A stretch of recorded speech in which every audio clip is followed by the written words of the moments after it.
बिहार के सैकड़ों छात्र कोटा में हैं और लाखों प्रवासी मजदूर देश के कई राज्यों में फंसे हैं। बिहार में विपक्ष के नेता लगातार उन्हें लाने की मांग कर रहे थे। वहीं केंद्र सरकार गृह मंत्रालय ने आज अपने फैसले में यह प्रावधान किया कि लॉकडाउन के चलते फंसे मजदूरों, श्रद्धालुओं, पर्यटकों और छात्रों की आवाजाही को मंजूरी दी गई है, कुछ शर्तों के साथ। मुख्यमंत्री नीतीश कुमार ने भी प्रधानमंत्री के साथ वीडियो कॉन्फ्रेंसिंग में इस बात का जिक्र किया था और नियम बनाने की मांग की थी।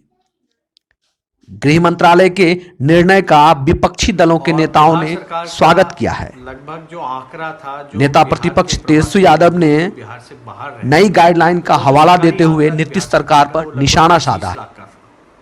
अब एमएचए की गाइडलाइन के बाद जो भी टूरिस्ट हों, माइग्रेंट हों या जो लेबर्स हों बाहर, या जो स्टूडेंट्स जो फंसे हुए हैं, अब वहाँ की सरकार जो है वापस लाने का काम कर सकती है। मेरा यही मांग है नीतीश कुमार जी से, बिहार सरकार से, कि जो 25 लाख जो आंकड़ा जो आपने सरकार ने जो देने का काम किया है, हालांकि ये हो सकता है कि लगभग 40 लाख लोग भी हों जो बाहर फंसे हुए हों, तो अब कोई बहाना नहीं चलेगा, अब कोई नियमों का हवाला नहीं चलेगा। मैं यही मांग करूंगा कि नीतीश कुमार जी सभी लोगों को अविलंब तुरंत वापस बिहार लाएं, सुनिश्चित करें और जल्द से जल्द लाने का काम करें। और लाने के बाद चाहे वो कश्मीर से कन्याकुमारी तक जहाँ भी बिहार के लोग फंसे हैं उनको लाने का काम करें।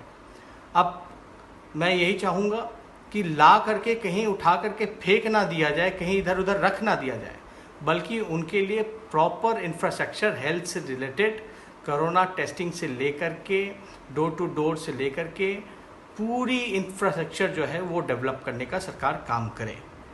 और ये सरकार को सुनिश्चित करना पड़ेगा। और लगातार हम विपक्ष के लोगों की ये मांग रही है और लगातार संघर्ष हम लोगों ने किया है, ताकि बिहार से जो फंसे जितने भी माइग्रेंट हैं, जो फंसे हुए मजदूर हैं या छात्र छात्राएं हैं, वो बिहार आ सकें। उनका पूरा क्वारंटाइन का व्यवस्था होना चाहिए, दवा की व्यवस्था होनी चाहिए और एक अच्छा इंफ्रास्ट्रक्चर डेवलप होना चाहिए ताकि उनकी टेस्टिंग हो सके। और वो जो है, वहीं लोजपा के राष्ट्रीय अध्यक्ष चिराग पासवान ने गृह मंत्रालय के नए फैसले का स्वागत किया है। सरकार, हमारे प्रधानमंत्री आदरणीय नरेंद्र मोदी जी, हमारे गृह मंत्री आदरणीय अमित शाह जी का मैं दिल से अपनी पार्टी की तरफ से, लोक जनशक्ति पार्टी की तरफ से मैं उनका धन्यवाद करता हूं कि जिस तरीके से आज दिशा निर्देश दिए गए हैं कि जो भी बाहर के लोग अलग अलग राज्यों में लॉकडाउन की वजह से फंसे हुए हैं, राज्य सरकारें उचित व्यवस्था कर उन्हें अपने प्रदेश में लेकर आए। लोक जनशक्ति पार्टी के लिए भी लंबे समय से ये चिंता का विषय था। 2 दिन पूर्व ही मैंने मुख्यमंत्री आदरणीय नीतीश कुमार जी को कोटा में फंसे हुए छात्र हों या विभिन्न और प्रदेशों में फंसे हुए मजदूर हों, उनके बारे में मैंने पत्र लिखकर अपनी चिंता जाहिर की थी। कल रात चिंतावश मैंने अमित शाह जी, आदरणीय गृह मंत्री जी, उनको भी मैंने फोन किया था और मुझे खुशी है कि कल रात ही अमित शाह जी ने मुझे सकारात्मक आश्वासन इस विषय पर उन्होंने दिया था। उन्होंने कहा था कि वो उनके भी संज्ञान में है किस तरीके से छात्र परेशान है, मजदूर परेशान है और जल्द से जल्द केंद्र सरकार इस दिशा में कोई उचित कदम उठाएगी। ये विश्वास कल रात आदरणीय अमित शाह जी ने मुझे दिया था और मुझे खुशी है कि आज ही केंद्र सरकार ने इससे संबंधित दिशा निर्देश जारी किए हैं। अब मैं उम्मीद करता हूं कि आदरणीय नीतीश कुमार जी, आदरणीय मुख्यमंत्री जी जल्द से जल्द उचित व्यवस्था करके जितने छात्र हैं, जितने मजदूर हैं जो विभिन्न राज्यों में फंसे हुए हैं, उनको जल्द से जल्द बिहार प्रदेश वापस लाने की व्यवस्था करेंगे। धन्यवाद। जबकि पूर्व केंद्रीय मंत्री रामकृपाल यादव ने भी प्रधानमंत्री और गृह मंत्री का आभार जताया है। पहले यशस्वी प्रधानमंत्री जी के प्रति और माननीय गृह मंत्री जी के प्रति विशेष तौर पर आभार व्यक्त करते हैं अपने तरफ से और बिहार के आवाम की तरफ से।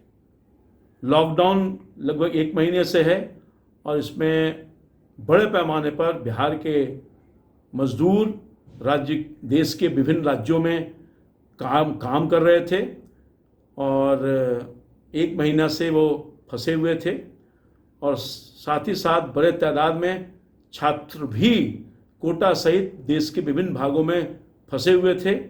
वो आ नहीं पा रहे थे, उनमें एक बेचैनी थी, परेशानी थी और ख़ास तौर पर छात्रों में विशेष तौर पर, मजदूरों में विशेष तौर पर विभिन्न राज्यों के सरकार ने अपने बच्चों को, मजदूरों को बुलाना भी प्रारंभ कर दिया था, जिसके वजह से और भी असंतोष का भाव उनके मन में था, अभिभावकों में था। मगर आज केंद्र सरकार ने एक आदेश निर्गत किया है जिससे सारा बाधा दूर हो गया। राज्य सरकार के समक्ष एक चुनौती थी क्योंकि वो प्रोटोकॉल का पालन कर रहे थे और प्रोटोकॉल के पालन करते हुए अपनी जिम्मेदारियों का निर्वहन कर रहे थे। मगर मैं समझता हूँ कि आज ये इजाज़त मिल गई है।